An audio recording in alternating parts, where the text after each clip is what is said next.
Notre série de reportages en mode solution est de retour ce soir. Stéphanie, vous nous présentez une façon innovatrice, disons, d'utiliser de la laine. Oui, exactement. Alors, je suis sortie de la grande ville. Je me suis rendue dans le Pontiac à la ferme Laystone y rencontrer une amoureuse de la laine, une vraie de vraie.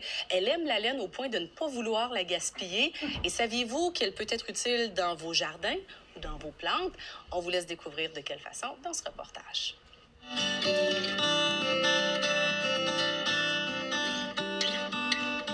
Alors, ben, bienvenue.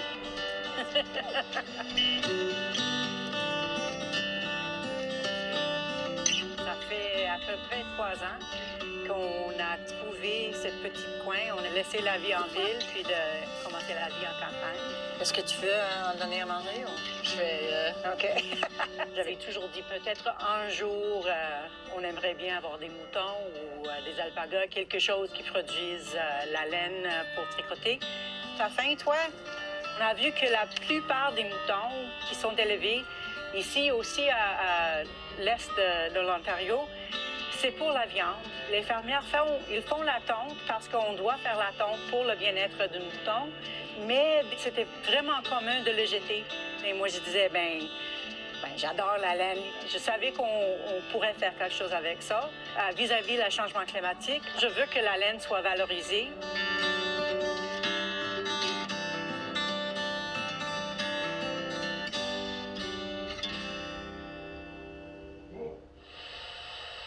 Je travaille aussi avec des collègues à Manitoba, Colombie-Britannique, qui ont commencé avec un petit moulin pour transformer les déchets en granules pour le jardin.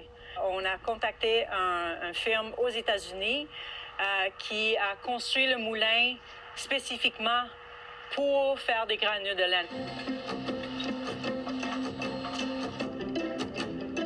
Ça réchauffe, ça coupe et ça compresse la laine en granules.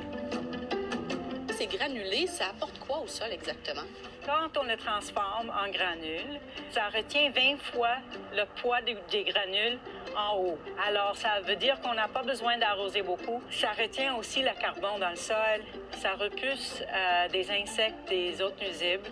Ça aide avec l'aération du sol. Et c'est un engrais azoté. On peut les utiliser quand on commence les semences à l'intérieur en préparation pour le jardin. On met 2-3 granules en bas des petits pots. On peut les ajouter dans le sol avant de planter le jardin. On peut aussi mettre quelques-unes autour des plantes de maison. Puis on a nos 3 groupes de moutons, les grands, les petits et les bucs. Quand on fait la tonte des moutons, on fait la trie. C'est-à-dire qu'on fait sortir les petits bouts qui sont trop sales, trop courts, pleins de foin ou de paille. Parce que ça, on ne peut pas faire processer en laine, en fil. Donc, ce moulin, vous pouvez mettre là-dedans la laine, peu importe sa qualité, son état? Oui. Des fois, c'est plein de foin, de paille, de caca. On essaie de faire un partenariat avec des autres fermiers pour leur aider avec leurs déchets et aussi pour nous aider avec la production des granules.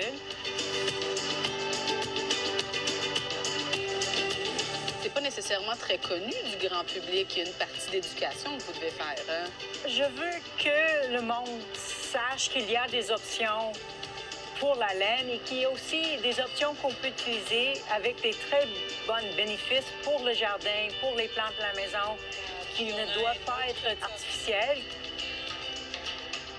On est vraiment excités d'avoir nos animaux, d'avoir les vignobles, puis tous les projets. Ce qu'on veut faire, c'est la promotion de la région.